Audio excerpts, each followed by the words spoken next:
Monday, and I had an appointment to go to in the middle of the day. So I did my appointment, and now I'm heading back home. Still don't have my car yet. I'm in my husband's car. Glad he will let me borrow it. And he is still working on getting all the new engine and all the parts and stuff back on my car, and then I will have a new engine, which I guess is supposed to be a good thing. So I'll just be glad when it's all done. And let's see, a couple updates in case you weren't following any of this is we did go down to Virginia, Front Royal, Virginia. Oh my gosh, it's bumpy so much. Sorry. And we went to the Homesteaders Conference, Homesteaders of America Conference. We learned a lot. We listened to speakers. We visited vendors. We talked to other homesteaders about ideas of what could be done to improve or change or get better results.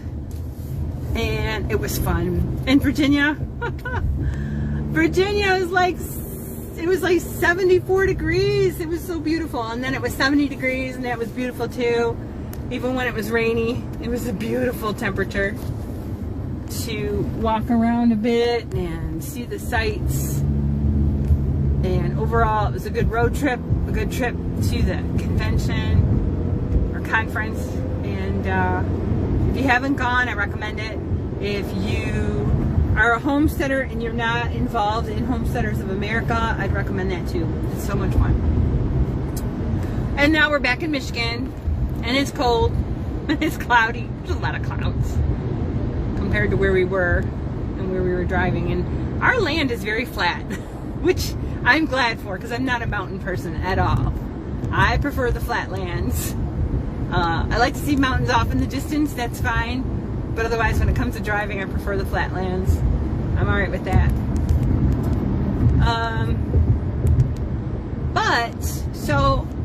Fall.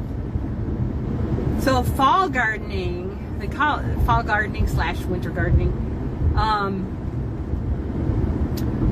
Now is a good time because the evenings are in the 40s usually. Now's a great time. I just dug up 6 of my pepper plants. Now's a great time to dig your pepper plants up. Shake off the soil if you can, dip it in water, and then put them in a pot, a smaller pot than where they would be in the ground. Maybe a like a 6-inch pot. This year, in the past, what I've done is I've done like a quart pot for each pepper. Last year, I tried to overwinter peppers in the greenhouse, and that didn't work out as well as I hoped. The year before that, I tried to overwinter them in my mudroom bathroom, which is usually a little cooler because what you want to do is you want to keep them dormant. That didn't work out as well as I thought. A couple survived, but not everything did. And when they were in the mudroom bathroom, they got a lot of gnats, which was not so fun. So this year, what I'm going to do is I put several of them in a grow bag, a large grow bag. And I think what I'm going to do is put them in the basement near the window, so they'll stay cooler, but they will get a little bit of light, which is good for them. And I'm going to try to overwinter them again. I'm going to try again. I'm going to keep trying every year until I figure out what's best for overwintering them. I've watched a lot of videos, I've read a lot of articles, I've seen a lot of people doing it, and doggone it, I want to do it too. So what I did yesterday is I pulled them out of the ground. I just shook them off, shook the dirt off as much as possible. And then I put them in the grow bag with some decent potting soil. And that was my first step. And then just watered them as if I was transplanting them from the ground to a pot. That's what I did first. The next step I'm going to do probably tomorrow is trim them for height. That'll be the next thing. And because I have some that are probably 3-4 foot tall, and they have flowers too, and they have like little peppers, but I didn't want to take them all the way out, like as far as shocking them goes. I didn't want to do that all the way. So tomorrow I will probably cut down for height. I mean drastic. Like they may be a foot tall, if that. It might be down to like 10 inches maybe for the stem, the main stem. And then maybe the next day I will trim off the leaves drastically and see what happens with that. And then I will put them in the basement. And I do have some of those yellow like gnat catchers, so I will use some of those to capture any kind of bugs if they come from the soil. If they try to, you know, hang out with the peppers and eat the leaves from the soil, I'll have the gnat catchers. And I will be sure to go down at least every 3 weeks and check the water, like the soil moisture, and see if they need some water. They don't need a whole lot of water, from what I've heard. And they do want to be in a really low temperature. And what you're trying to do is, again, you're trying to trick them into sleeping if you decide to overwinter the peppers. And I figure if I put them together in a grow bag, maybe the nearness of them will be better for them. When I tried to overwinter in the greenhouse, it got way too cold. I was really concerned about keeping the temperatures up in the greenhouse all through the winter. So I used a lot of electricity. I used like bubble wrap and that kind of thing. But then on sunny days, I was concerned that they were gonna get too hot. So I'd have to run out there, make sure the exhaust fan was on, make sure the temperatures were just right. It was a lot of mental work for me. And I was like, I thought at the time it was gonna work, but I think I think I had 12 plants last year and one made it. So I didn't think that was a very successful year. The year before, when I did it in the mudroom bathroom, when I put them there, out of 7 plants, I think 2 survived. And again, the other ones had bugs. So I like the idea of having them inside more than in the greenhouse, but I do have to monitor them more often and check the water level, the moisture level in the soil more often, and water them when they need it. So that is my plan with some peppers. I don't know how many I can try to overwinter. I want to overwinter all of them, but I can't do all of them. So I'm going to try to overwinter jalapenos and the red bell peppers and some of the green bell peppers, and I think some of the snacker peppers, like multicolor. And I want to see what happens. I'm going to, like I said, I'm going to keep trying different things until I find what works best for them. And without a lot of effort on my part, because that's lazy gardener. I'm a lazy gardener. I don't want to do a lot of effort if I don't have to.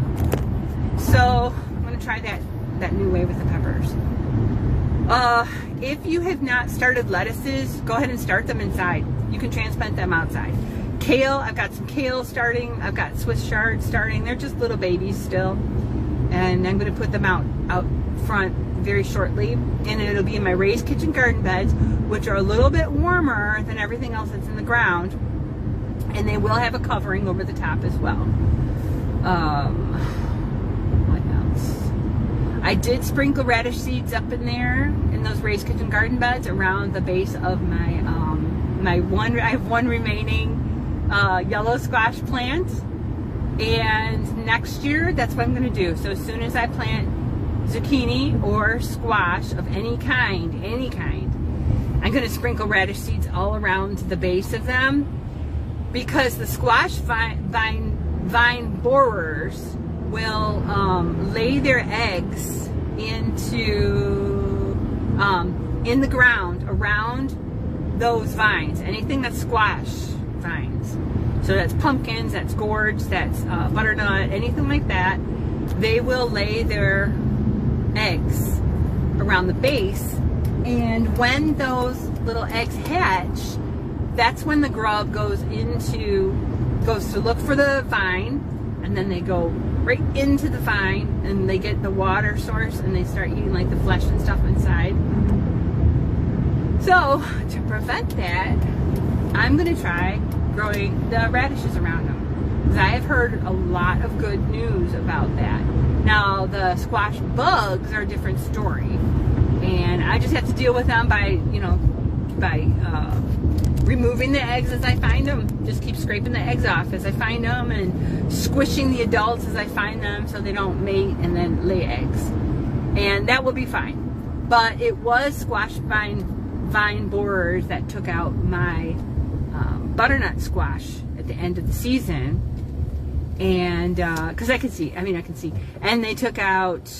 did take out some pumpkins. I had planted what was it, Jack Be Little pumpkins, the little tiny orange ones. And when I pulled that vine from the raised kitchen garden beds, I did see the squash vine borer in there in the vine, so I know they took those out. And they took out the butternut, and they took out the pie pumpkins.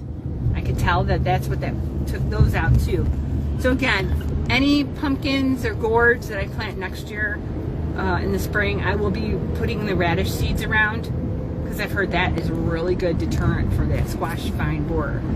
The other thing I can do is allow some of the vine to be, instead of just instantly putting it up on the trellis, I'm going to let some of the vine grow along the ground, like loop along the ground, and I will bury them with soil. So they will come up, the vines will come up from the soil, and then they'll like lay along the soil, and I will bury certain parts of the vines as well, so the roots will get to that as well. So if the squash vine borers come up from where the vine first comes up for the soil and tries to attack it, the plant will still be able to get water from what I've laid on the ground and buried as well. So it'll have multiple sources for water, and still, you know, still be, and that's the whole thing, is that once those squash vine borers get into the plants, they into the vines, that's what they block up is the water. So all right, so overwintering peppers. What I'll do next year for squash vine borers, I'm still working on the overhead storage shelves that I have in the garage. I still have to get those hoists up, and then I have 2 metal storage shelves I want to attach to them, so I'll have 2 areas. I weighed the storage shelves, and they are both like each of them weigh 5 pounds. So my weight limit is 100 pounds on those hoists. So I can only put up there, you know, 95 pounds, well, probably a little bit less, 95 pounds worth of produce can hang from those hoists. So I'm working on that. I just started emptying out my canning closet of all the dehydrated goods, all the canned goods, everything that's in that closet. And the chief is going to make me some shelves. He doesn't know it. I already have some ideas for the shelves that I want to see in the closet. And basically it's a front coat closet that we never use. And it was designed as a coat closet, but it backs up to the kitchen and to the kitchen wall. But it also, I'm going to pull over a minute so I can finish this up. It also doesn't have like any insulation, so it gets really cold in the wintertime, and it gets really hot in the summertime. So I'm not in love right now with how that canning closet is turning, has been. So before or after he builds shelving or whatever, I don't know. We'll have to insulate it better for the outside walls. And as a coat closet, we don't come in and out that door at all. And we already have hooks like opposite of that closet where we can put our coats and stuff. So it was like a foyer for the front door, but like I said, we rarely use that door at all.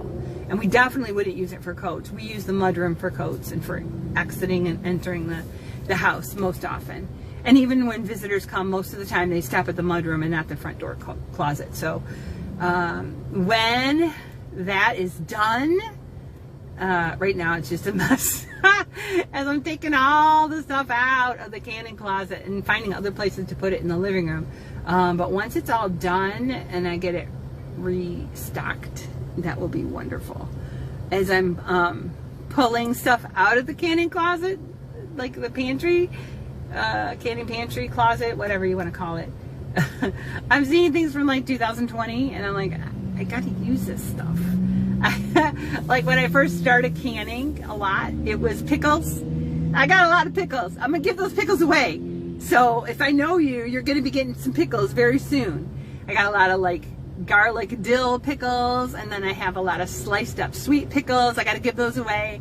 A lot of dehydrated goods. I gotta give those away too.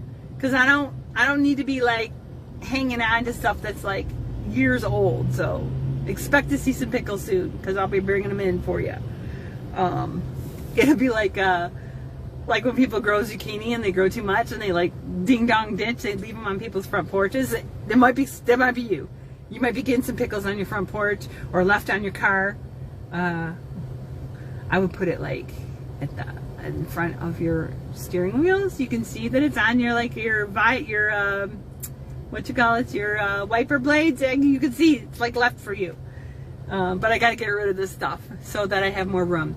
So currently, I don't like to keep things with liquids in that canning closet because it gets so hot and it gets so cold.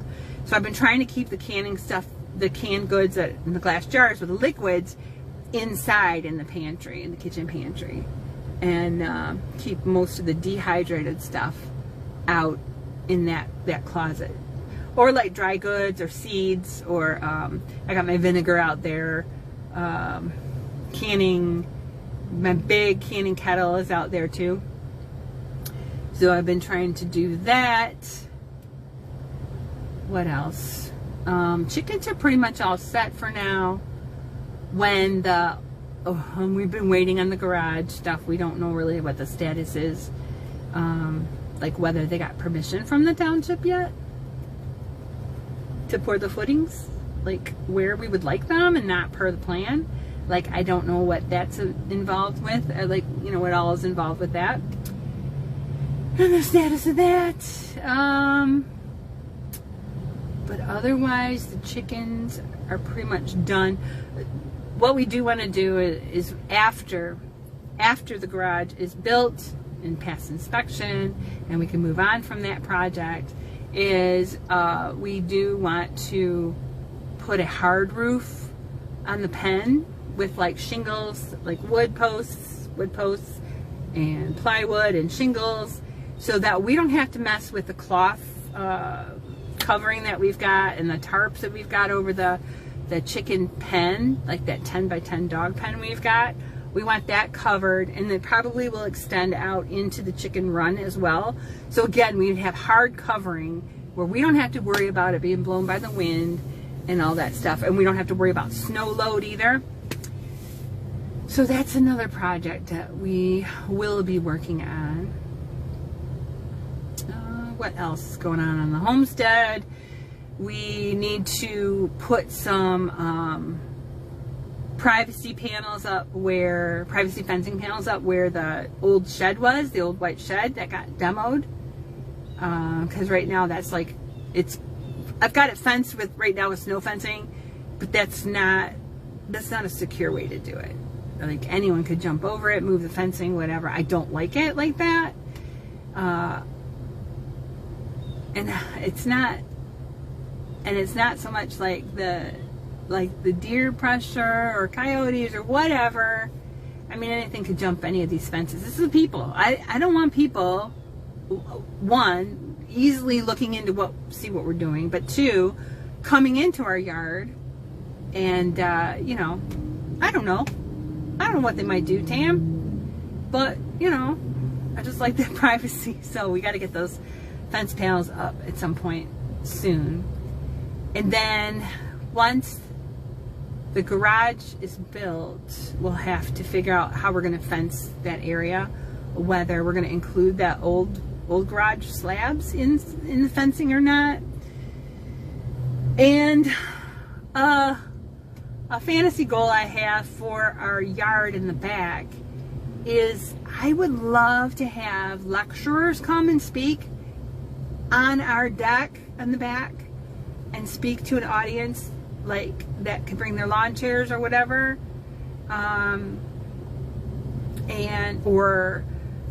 or concerts where people can come and they can perform on the deck. And again, we can have people come in the lawn chairs and things like that. And that could be like a stage, and they could have meetings and like things. I don't know. I have a vision. I have a vision for our homestead as a learning environment, a teaching environment where we hold classes. People can meet up and exchange ideas, like our own little mini conferences, places of gathering. Currently, we don't have a lot of parking because we got all these cars in our driveway because we don't have the new garage yet. But eventually, that's my goal. And then y'all could come out. I would love to start getting into like hard resin pouring, where like you have flowers and herbs and things like that, and you encase them in resin, and you could make, I don't know what you can make with them. I've seen like tables done with resin, and that is gorgeous. But if we could take pressed flowers and herbs or ferns or, you know, you name it, sticks, stones, I don't know, whatever, and you like lay them out the way you want them to be, and then you pour resin, and they're encased in there like forever, like amber, you know, if you've seen amber with things inside of it. I would love to start doing that.